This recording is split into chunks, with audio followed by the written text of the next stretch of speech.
Criterios. Una entrevista de Mix de Medios.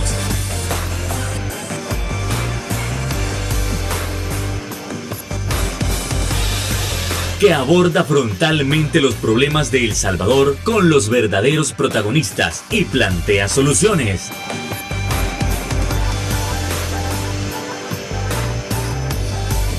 Criterios. ¿Qué tal? Muy buenas noches, sean bienvenidos a una nueva emisión aquí en su programa Criterio para iniciar una nueva semana hablando de esos temas tan importantes que acontecen a nivel nacional e internacional. Se sabe que actualmente en el ramo de la salud han aumentado los casos de dengue. ¿Y por qué es tan importante mencionar este dato? Fíjense, les comento, según la Organización Panamericana de la Salud, OPS, y la Organización Mundial de la Salud, OMS, hay más de 500 millones de personas en riesgo solo en América Latina. Y solo en la última década estamos hablando de que se registraron 16.2 millones de casos de dengue. ¿Y por qué se menciona esto? Porque desde el 2021 hasta la fecha los casos de dengue se han triplicado. Es por eso que es necesario hablarlo, analizarlo, cada uno de esos criterios, nada más y nada menos que el doctor Emilio Salazar. ¿Qué tal, doctor? ¿Cómo está? Muy buenas noches. Estamos aquí para brindar información, para hacer una alerta para que nos cuidemos nosotros mismos y no lleguemos a padecer de estas enfermedades como dengue. Exacto, doctor. Fíjense, esas estadísticas que nos brinda la OPS y la OMS, solo 500 millones de casos, más bien 500 millones de personas están en riesgo. Y en la última década, 16 millones. Solo eso ya es alarmante, ya es preocupante. Se entiende que al menos hasta, doctor, según entiendo, hasta el año pasado habían 577 casos, pero que ahora hay un promedio de, o más bien, 1823 casos, doctor. Es decir, ¿a qué se debe este repunte? Sí, las estadísticas oficiales que tenemos hablan de los casos sospechosos de dengue. Es decir, todo aquel paciente febril que llegó a un centro de salud y que tenía probablemente dolor retroocular, osteomialgia, que son los signos clásicos del dengue, y que vive en un área donde el dengue es endémico. El dengue, pues, es endémico en toda la región tropical del mundo. Se habla que 4 billones de personas vivimos en zonas expuestas al dengue. Si nosotros comparamos los casos sospechosos de la semana 10, la imagen número 1 nos habla de que tenemos en la semana 10, que terminó el 12 de marzo, y comparamos la secuencia de los años, es bien interesante ver que para el 2020... Ahí podemos ver una tabla, ¿no?, donde está más especificado. Para el 2020 habían a esta semana 10, que finaliza el 12 de marzo, 1.886. El 2021, que es el año pasado, para la misma fecha teníamos 577 casos. Y hay muchas preguntas que hacer por qué hubo tan poquitos casos. Lo más probable es que por la misma situación de la pandemia, y como los síntomas son similares, muchos casos fueron sospecha de dengue y no fueron registrados como sospecha de dengue. Sin embargo, en el 2022, que son los datos que tenemos, hay 1.823 casos, lo cual representa una diferencia de 1.246 casos, y en porcentaje tenemos un aumento del 216% de casos sospechosos, lo cual es alarmante. Esto fue la semana número 10. Ahora bien, podemos ver en la imagen 2, que es la semana 11, la que acaba de terminar la semana anterior, y ya tenemos los datos de que para el 2022, 2.180 casos registrados. Si comparamos el mismo año, es decir, con la semana 10, de 1.800 casos, tenemos ahora 2.180 casos en una semana. Ha habido un aumento incluso en el mismo año. Y si comparamos con el año pasado, la diferencia es de 1.528 casos más en tan solo 7 días. Y el porcentaje es un 234%. Si a alguien no le alarma esto, pues a mí sí. En lo particular me preocupa mucho que estamos viendo un aumento importante, más de 3 veces el número de casos de sospecha de dengue. Y recordemos que esta es la población que se acerca a un establecimiento de salud y que logra entrar en estadística. Pero ¿cuántos casos de dengue habrán realmente? Casos que no han llegado a pasar a su unidad de salud, su consulta, y es preocupante. Sobre todo, bueno, hoy creo que fue la primera lluvia que tenemos, ¿verdad? Y el clima sí es muy agradable. Sin embargo, vienen las lluvias y viene el momento en que el dengue puede rebrotar y traer complicaciones importantes para nosotros. Doctor, hay muchas personas que se preguntan, bueno, pero si es que no está lloviendo, ¿cómo es que puede haber un repunte o qué es lo que provocó este repunte de casos? Lo que sucede es que tenemos que hablar de cómo es el dengue. El dengue es un virus, a diferencia del virus del COVID. Sí. Este virus necesita alguien que lo transporte de un ser humano a otro. Es decir, hay un caso cero de dengue. Este dengue no se le va a pasar por gotitas, ni por toser, ni por hablar. Necesita de un transportador. A este transportador le llamamos vector. Vector es este insecto que puede ser el Aedes aegypti, Aedes albopictus, que pica al ser humano infectado. Específicamente la hembra del mosquito Aedes aegypti, que se caracteriza por tener unas patitas con unas rayas blancas, porque ella necesita la sangre del ser humano, el hierro, para producir sus huevos. No va a picar a su perrito, a su gato, a su lora, al pájaro, sino que exclusivamente tiene que picar al ser humano. Por eso el dengue es una enfermedad que acompaña a la población, que acompaña a nuestras comunidades. Una vez lo ha picado, este zancudo viaja y donde encuentra un depósito de agua limpia, que puede ser tan pequeño como una taparroscas, como una cáscara de huevo, como un poquito de agua que se haya estancado en su patio, su florero, su pila, su piscina, cualquier depósito donde usted tiene su barril y ha guardado su agua y no está tapado, viene este mosquito y lo deposita ahí sus huevos. Estos huevos permanecen 7 días. 7 días en su depósito de agua y luego eclosionan, es decir, maduran y forman las larvas.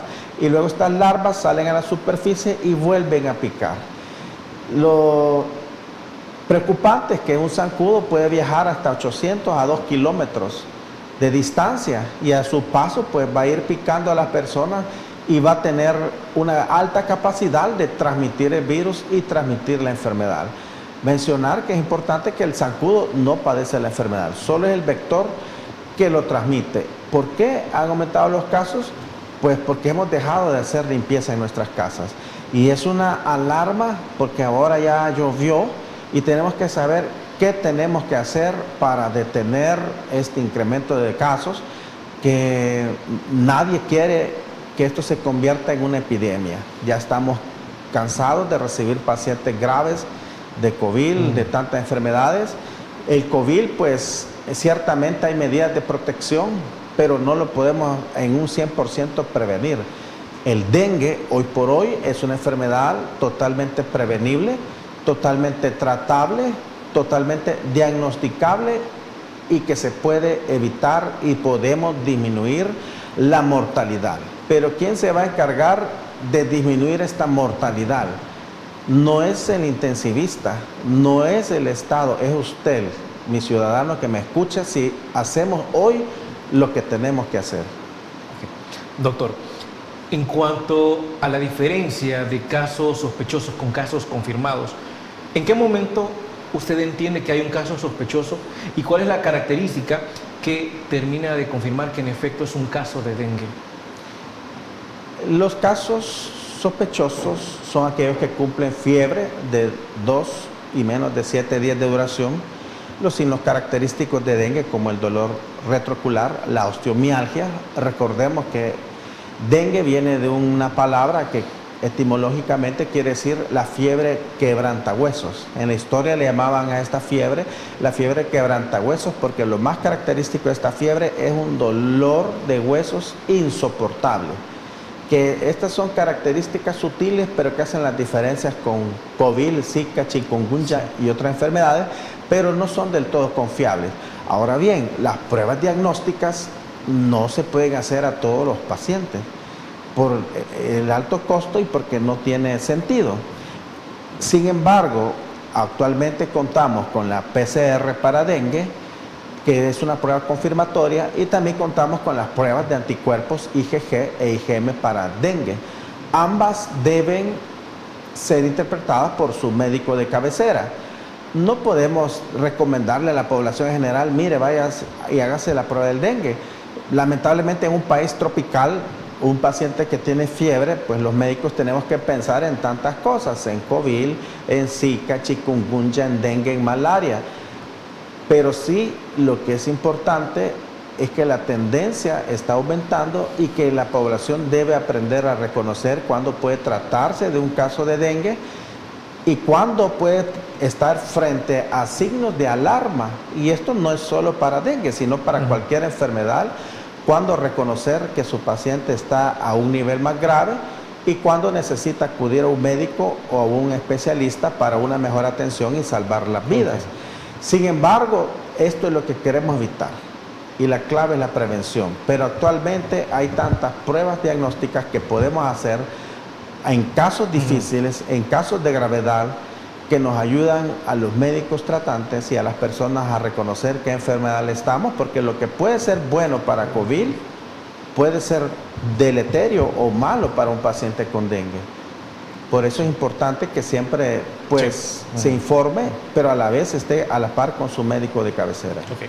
Doctor, ¿cómo se desarrolla la enfermedad y realmente cuál es el periodo de incubación de la misma? ¿Sabe? Eso hay que hablarlo luego de una pausa comercial. No nos cambie, ya volvemos.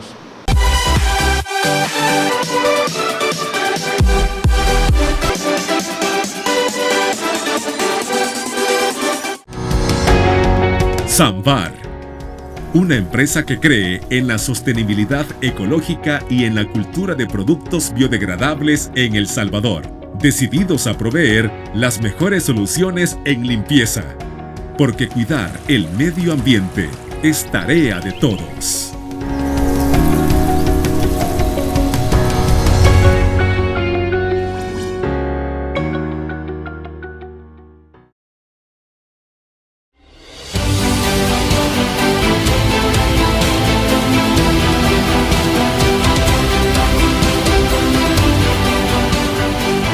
Nuestro compromiso, nuestra pasión, son algunas de las cosas que nos caracterizan como salvadoreños. Farmacia La Buena, la farmacia de todos.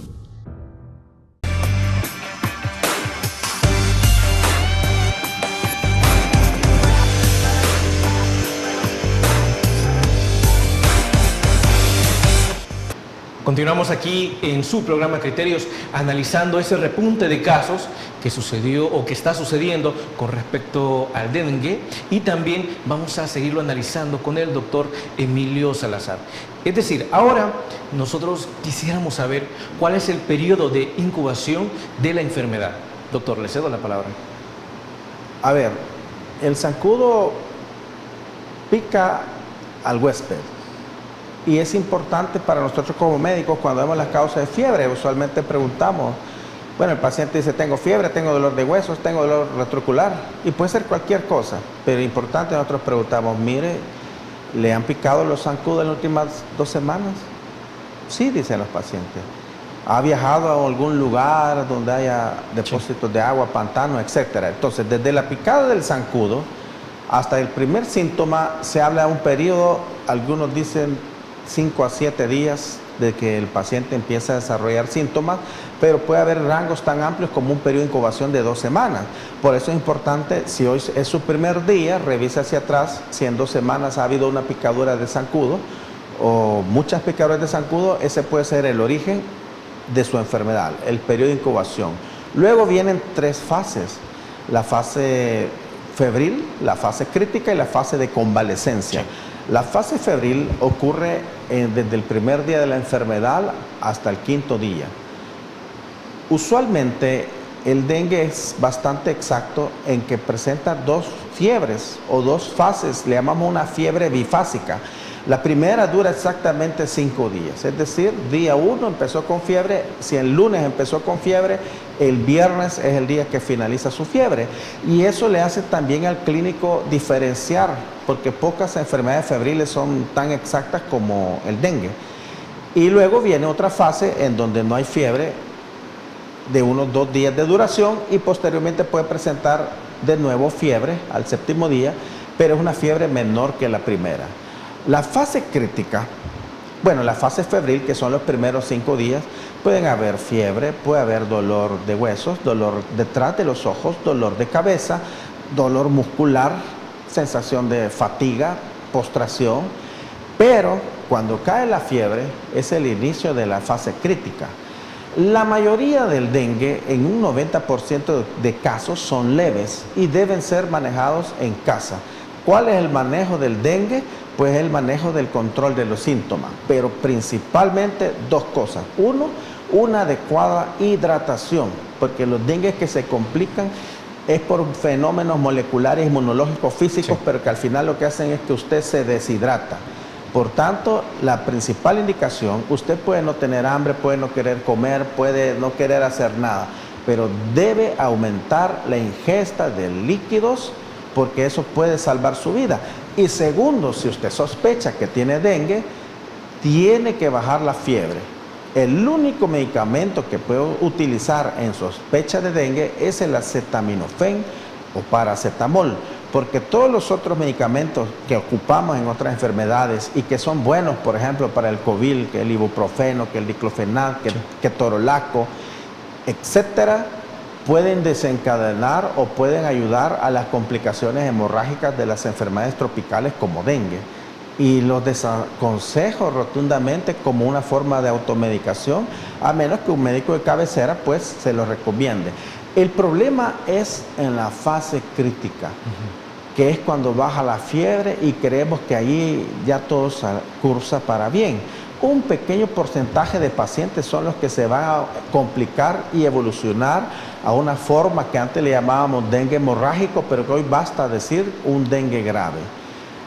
Hay mecanismos de autoinmunidad, mecanismos inmunológicos, mecanismos de fuga capilar, etcétera, que ocurren estos 2 días, que hacen que nuestros pacientes se compliquen. ¿Cómo los va a reconocer? Bueno, en casa usted debe detectar los signos de alarma del dengue. Usted debe detectar que algo no está bien. Por ejemplo, si aparecen lo que le llamamos petequias, que son puntitos rosaditos pequeños en el cuerpo, si aparecen moretes sin una causa que lo explique, si aparece de pronto dolor abdominal, náuseas y vómitos que no se detienen, alteraciones en el estado de conciencia, si a su niño lo ve, hablando de los niños, pues lo ve hipoactivo, o lo ve adinámico, o adultos que tienen cambios de conducta, desorientación, ansiedad, agresividad, debemos sospechar de que puede haber una complicación del dengue. Se fue a lavar los dientes y sus encías sangraron, sangrado transvaginal, sangrado de las conjuntivas oculares, etcétera. Son signos de alarma y que requieren pues la evaluación por un médico debidamente entrenado para detectar estas formas graves y su tratamiento en un hospital probablemente complejo, ¿verdad? Doctor, en cuanto a la carga viral, muchas personas se pueden preguntar, bueno, pero si a mí nada más me ha picado un solo zancudo, es decir, ¿corro riesgo? ¿O cuántos zancudos en promedio me tienen que picar como para que yo desarrolle dengue? ¿Cuál es la carga viral? Con un zancudo que le pique, si este ha picado a una persona que tiene dengue, usted puede padecer la enfermedad. Por eso la clave de detener esta epidemia, la clave de detener los muertos, porque ahorita hemos visto casos sospechosos, ¿verdad? No quisiera yo ver en unas 2 semanas que estemos hablando de casos confirmados y mucho menos de casos ingresados en UCI por dengue y mucho menos de mortalidad por dengue si es una enfermedad que podemos detener nosotros mismos. Un zancudo basta para que usted adquiera la enfermedad. Okay. Doctor, ¿y qué pasa cuando alguien le puede, digamos, puede darse el caso de que le mencione, mira doctor, yo vi que un zancudo me estaba picando, pero lo maté, entonces ¿cómo me podría dar dengue? Aunque ahí se entiende que ha matado al vector, pero ya podría haber una transmisión, ¿no? Sí, usualmente cuando el zancudo va a picar a nivel microscópico se ha demostrado que él pone sus patitas y primero le duerme la zona, usa un anestésico local y luego introduce su punta Sí. y pica, extrae su sangre e inocula el virus. Entonces cuando usted ya sintió el piquete y lo logró matar, es difícil decirlo, lo más probable es que si este zancudo había picado a alguien más, ya le pasó el virus. Importante, si usted en su casa mató un zancudo y al ver ahí logra identificar las partículas, las rayitas blancas como una cebra, es importante saber que usted tiene el virus transmisor del dengue en su casa. Y si cuando usted lo mató hay sangre, le puedo asegurar en un 100% que este zancudo ya picó a uno de los suyos. La comunidad científica habla de erradicar el virus Aedes aegypti, lo cual va a ser imposible. Y ecológicamente tampoco es viable, porque recordemos que pues, estos zancudos son el alimento de ciertos animales en nuestros pantanos, de los sapos, de algunos peces, etc. Y además epidemiológicamente es una epidemia, ¿no? Exacto, pero tenemos que controlarlo, tenemos que disminuir el número de zancudos que nos rodea. Si usted ve un zancudo en su casa, considere que es alguien que ha llegado a agredir a su familia y debemos de actuar como tal. Y esto no es exagerar, estamos hablando ahorita que todavía, si no me equivoco, no tenemos muertos por dengue en nuestro país. Ok. Doctor, solo para aclarar, ¿quiénes son los más afectados? ¿A quiénes les afecta más? ¿Niños, adultos? Sí, el dengue es una enfermedad que puede dar a toda la población, desde el nacimiento hasta la edad adulta. Es una enfermedad realmente benigna. La mayoría de los casos, hasta un 90%, son formas leves. Y se habla que de 1 de 4 que padecen la enfermedad, solo 1 desarrolla los síntomas. Y es una enfermedad pues que es bastante llevadera. Sin embargo, las personas que desarrollan la forma grave son nuestros niños menores de 6 años y las personas de la tercera edad, nuestros adultos mayores. Desafortunadamente, estos extremos de la vida son los que siempre se llevan la peor parte de la mayoría de las enfermedades. Bien, otro punto sumamente importante que le interesa a nuestra audiencia es saber, y le pueden preguntar, doctor, ¿cuál es la diferencia entre dengue, Zika y chikungunya? Las diferencias son bien sutiles. Por ejemplo, el dengue, y es imposible determinar en un 100% con la entrevista con un paciente. Dengue es más que todo fiebre y dolor retrocular. Y sus complicaciones, pues la hemorragia, las alteraciones de la conciencia, encefalitis por dengue. El Zika es también una fiebre, pero más que todo son dolores musculares y datos característicos de importancia, que si Zika le da a una mujer que está en su periodo de embarazo, se asocia con microcefalia. Y chikungunya, pues es una fiebre que produce prostración. Y COVID también es una fiebre, pero tiene características bien sutiles que a los médicos nos hacen sospechar y tratarlos de diferente forma. Y es la evolución clínica al final la que hace la diferencia. Pero para efectos prácticos, en este momento que viene la Semana Santa, que vienen las lluvias, que viene todo lo que sabemos que va a ocurrir, debemos no satanizar el dengue, sino que sospecharlo y tomar las medidas a tiempo. No todo fiebre va a ser dengue, pero debemos de traerlo a memoria. Desde luego. Doctor, ¿realmente es que hay cura, hay medicamento para tratar el dengue? Bueno, eso luego de la pausa comercial. Ya volvemos.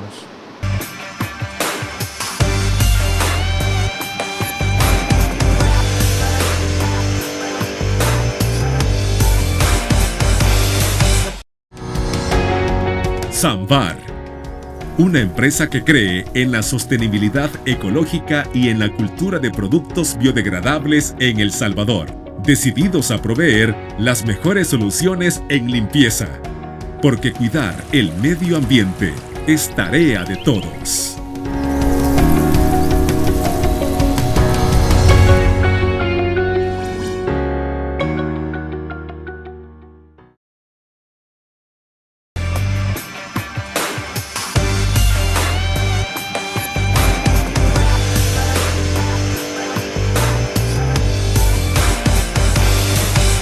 Continuamos en su programa Criterios analizando el repunte de casos y ahora nos preguntamos, ¿realmente existe un medicamento que prevenga el dengue? Continuamos analizando con el doctor Emilio Salazar. ¿Qué hacer si yo sospecho dengue? El dengue no tiene un tratamiento curativo, pero sí un tratamiento de sostén, es decir, no requiere antibióticos. No hay un medicamento que yo le voy a decir, mire, con esto se va a curar el dengue, sino que requiere dos cosas. Hidratación, control de la fiebre y le puedo agregar la vigilancia y la detección de los signos de alarma para llevar a una consulta temprana a un caso de gravedad. Ok, doctor, también, ¿qué medicamentos, digamos, para aquellos que insisten en automedicarse, algún medicamento, digamos, como acetaminofén que pueda tomar, digamos? Esto es bien importante. Para efectos prácticos, en todos los países del área tropical, y nuestro país es un país tropical, donde tenemos todas estas enfermedades que hemos mencionado, dengue, zika, chikungunya, malaria, en otros países, pues la fiebre del río Nilo, etcétera. Todas estas enfermedades virales se pueden complicar con hemorragia. Por tanto, me atrevería a decir que está contraindicado, si usted tiene una fiebre y no ha demostrado que es una de estas enfermedades, diría contraindicado y peligroso el uso de todos estos antiinflamatorios, ibuprofeno, ketorolaco, desketoprofeno, enantium, todas estas cuestiones. ¿Se lo puede repetir, doctor, para que nuestra audiencia tenga más claro, ¿no? Que eso no lo debe tomar o no es recomendable que lo tome? No debe tomarlo a menos de que esté 100% seguro que no es dengue, como el ibuprofeno, el ketorolaco, el desketoprofeno, diclofenac, que en cualquier tienda, en cualquier mercado lo compra, y los médicos usamos estos medicamentos cuando son necesarios, no más de 5 días. Y todos sabemos pues que nuestras abuelitas, nuestros papás, por cualquier dolor, toman ibuprofeno casi permanente. Sí. Menos ahorita que estamos en una situación de dengue y muy peligroso pues tomar estos medicamentos y no vaya a ser que usted desarrolle una forma grave y nos pongan apuro a los médicos cuando llegue sangrando al hospital. A eso es lo que iba precisamente, doctor, para ampliar y seguir aclarando, ¿no? ¿Cuáles son los efectos secundarios del hecho de medicarse suponiendo que uno tenga dengue? De ninguna forma recomiendo la automedicación. La información en salud es bien importante porque le va a ayudar a usted a decidir cuándo ir al médico y también le va a ayudar a decidir qué no hacer. Pero todos estos medicamentos que he mencionado le llamamos antiinflamatorios no esteroidales. Y una de las cuestiones que hacen ellos es inhiben la agregación plaquetaria. Las plaquetas son unas células que tenemos en la sangre, que cuando nosotros nos golpeamos o sufrimos una herida, las plaquetas son las primeras células que llegan a donde está la herida y se juntan como ladrillos y hacen el tapón de hemostasia. Si yo tengo una enfermedad que me va a afectar, que me va a destruir las plaquetas, que me va a hacer sangrar y todavía le agrego un medicamento que va a inhibir esta agregación, me estoy exponiendo a presentar un sangramiento difícil de controlar. Y el sangramiento no solo es externo, puede sangrar adentro, puede haber sangrados, el hígado lo envuelve una bolsa, una cápsula, y de pronto los pacientes con dengue sangran de ahí, del hígado. Sí. ¿Y cómo detenemos esa hemorragia? Quiero llegar a ese punto, doctor. Bueno, eso se me había escapado también. ¿Cuál es la diferencia entre el dengue clásico y el que se conocía como dengue hemorrágico o grave? ¿Cómo podemos diferenciar cada uno? Lo que sucede es que cuando evolucionan a una forma de dengue grave, lo primero que ocurre es un aumento de la fuga capilar. El líquido permanece dentro de nuestras arterias, Y nuestras arterias tienen a nivel microscópico unos poros chiquitos que permiten el intercambio en las dos direcciones del agua y los componentes, electrolitos, iones, plasma, etc.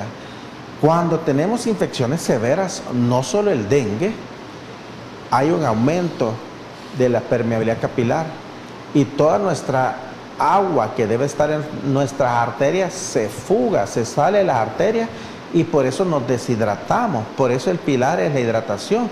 Cuando se fuga de las arterias, el agua se acumula en los pulmones, en el hígado, en el abdomen, se les infla el abdomen como ascitis, en los miembros inferiores y se dermatizan. Por eso tenemos que insistir en la hidratación. Pero no solo eso, hay alteraciones en la coagulación, hay alteraciones en todos los mediadores inflamatorios que hacen que seamos más propensos no solo a sangrar, sino que a que si tenemos un traumatismo, una lesión, no hagamos el coágulo y nos presentemos con hemorragias importantes. Pero no solo es la hemorragia, las complicaciones por dengue, también puede haber encefalitis por dengue, falla hepática por dengue, falla renal por dengue. Son tantas situaciones que pueden complicar nuestra salud. Doctor, con ese repunte de casos en los últimos días, ¿han habido dificultades para la atención de la misma enfermedad? De momento son casos sospechosos y la mayoría debe manejarse en casa. Es decir, pueden haber 2.000 casos de dengue, pero no se van a ingresar. No hay ahorita una sobresaturación de los hospitales, pero es lo que no queremos que llegue a suceder. Y por eso quiero mencionar lo que tenemos que hacer en casa para frenar esta enfermedad. Y básicamente es limpie su casa. Ahorita llovió, ahorita que ha llovido, estamos contentos que ha llovido, salga a la casa, vea la acera, revise dónde se ha acumulado el agua, agarre su pala, su asadón y que esa agua fluya.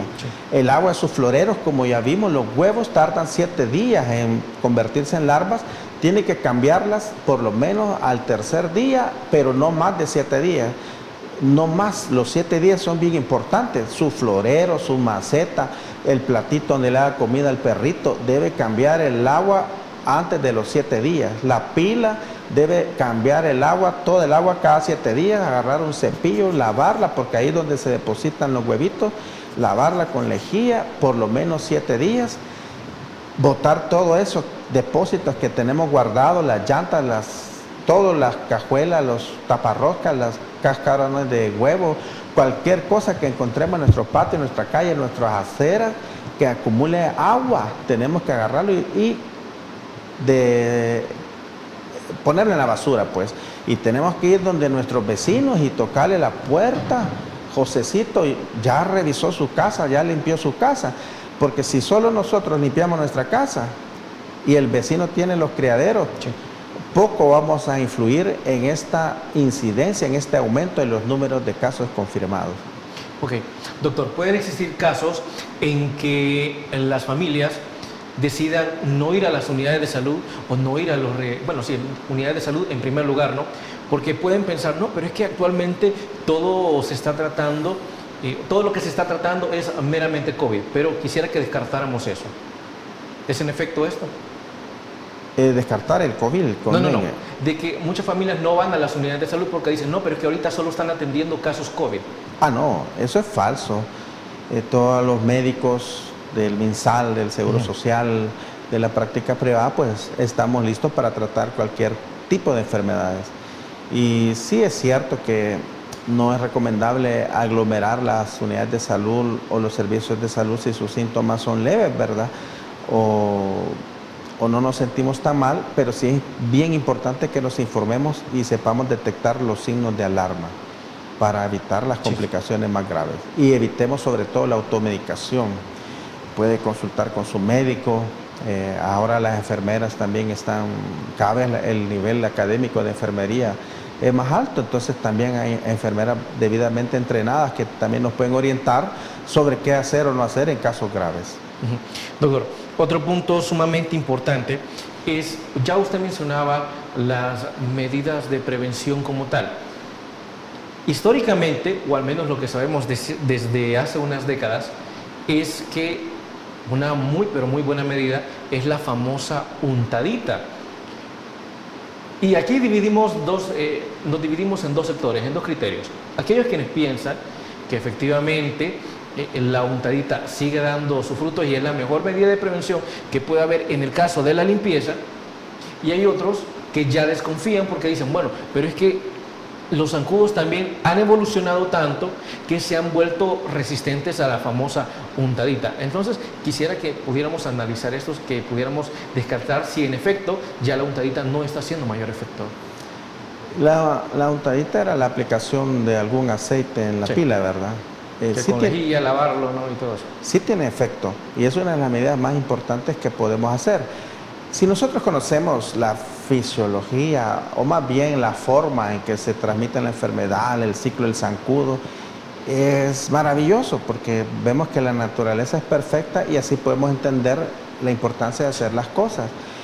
Cuando el huevo eclosiona y se convierte en una larva, hay periodos. La larva es como una situación que se hunde en el agua y sube para respirar, sube y saca. No soy veterinario, pues quizás no es la boquita, pero digamos, saca ahí la naricita, la larva y respira oxígeno y se vuelve a hundir. Cuando usted aplica la untadita, no va a poder respirar. No va a poder respirar y no va a poder evolucionar a zancudo adulto. Pero sí funciona, pero esta es una medida después de que usted permitió que el huevo llegara a larva. Es decir, sirve para eliminar las larvas, pero no debe llegar a larva. Si usted su pila la lava antes del 7º día y le pasa el cepillo, no hay huevo, y si no hay huevo, no va a haber larvas. Sí funciona. Es como que hablemos de la fumigación, ¿verdad? Claro que hay que fumigar, pero estamos atacando al final.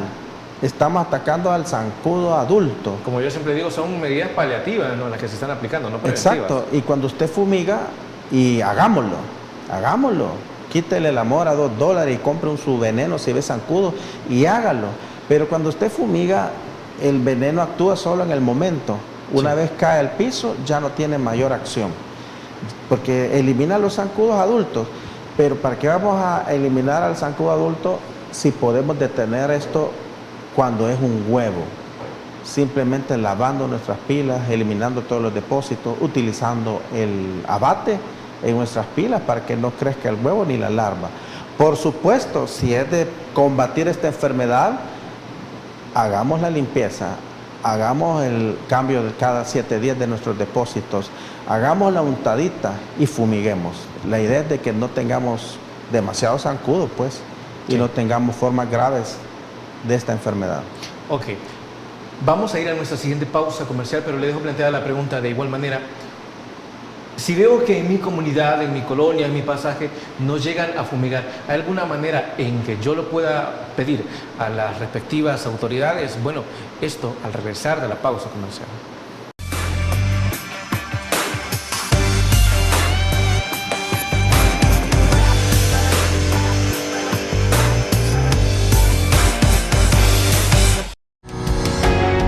Samvar, una empresa que cree en la sostenibilidad ecológica y en la cultura de productos biodegradables en El Salvador, decididos a proveer las mejores soluciones en limpieza, porque cuidar el medio ambiente es tarea de todos.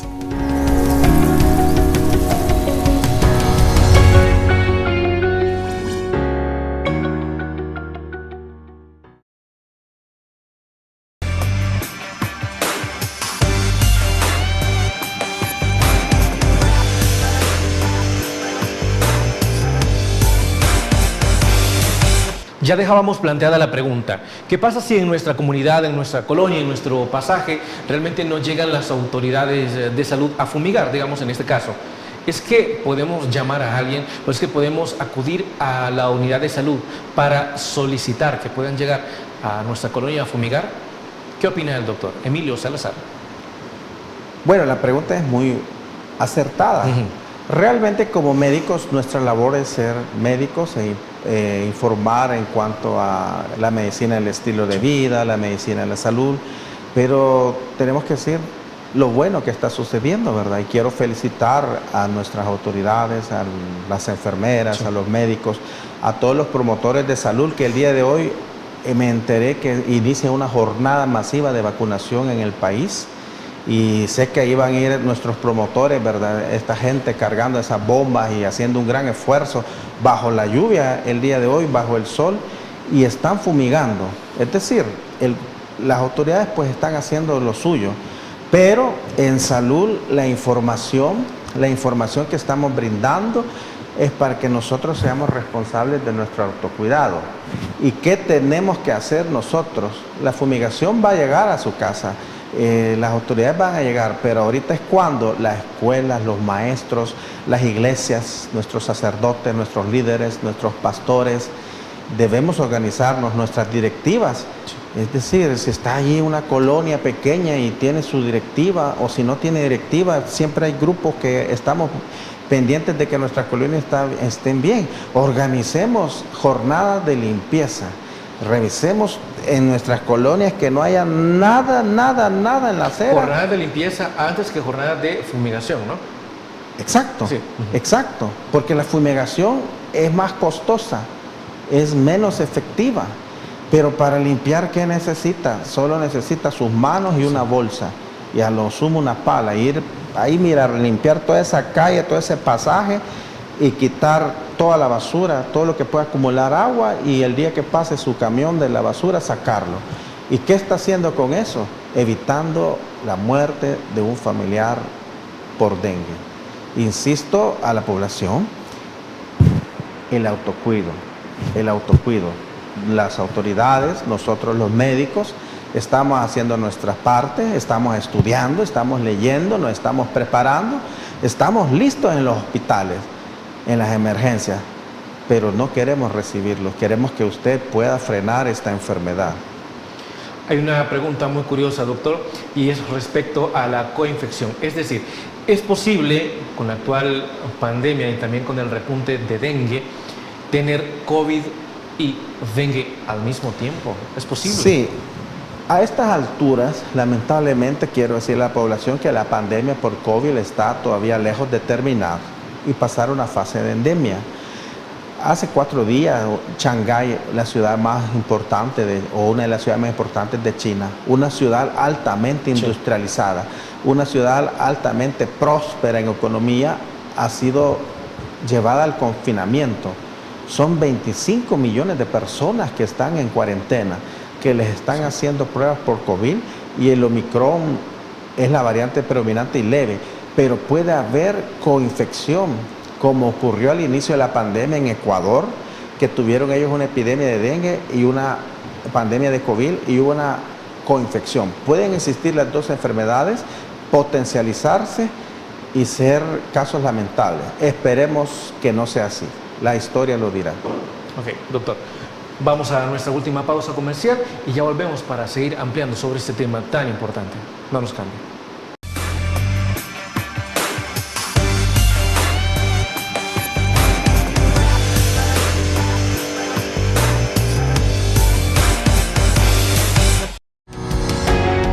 Samvar, una empresa que cree en la sostenibilidad ecológica y en la cultura de productos biodegradables en El Salvador, decididos a proveer las mejores soluciones en limpieza, porque cuidar el medio ambiente es tarea de todos.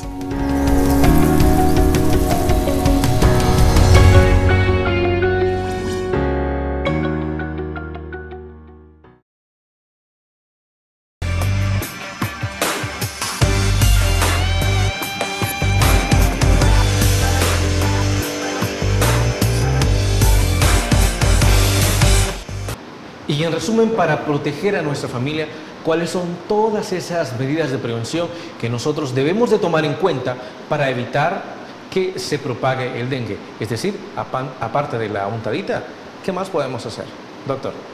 Bueno, esto es bien importante y finalmente quiero dejárselo de nuevo porque salva vidas.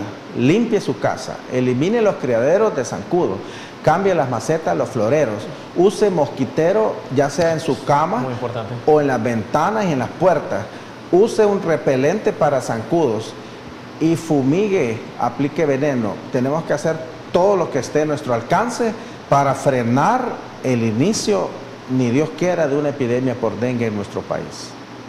Y desde luego que frenarlo está en nuestras manos y está a nuestro alcance, ¿verdad, doctor? Por supuesto, ya no podemos llegar a decir, es que en el hospital no me lo atendieron bien. La responsabilidad es nuestra. Y nosotros como médicos tenemos nuestra responsabilidad también y la estamos haciendo. Estamos listos para recibirles y atenderles con las mejores prácticas de medicina basadas en la evidencia científica. Pero hago un llamado rotundo a la población que erradique el mosquito de Aedes aegypti para no tener que estar lidiando con esta enfermedad. Desde luego, doctor, y vamos a captar y aplicar esas respectivas recomendaciones que usted nos ha dado. Se nos ha terminado el tiempo, pero ha sido un verdadero placer haber platicado de un tema tan importante como es el dengue.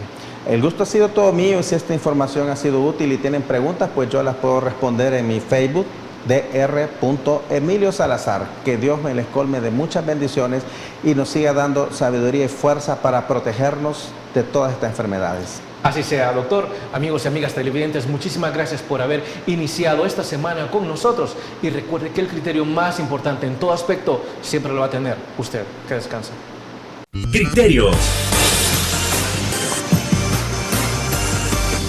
Una entrevista de Mix de Medios.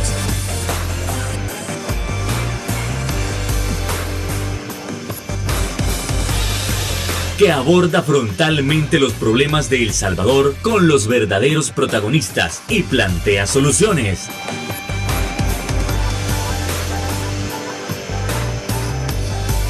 Criterios.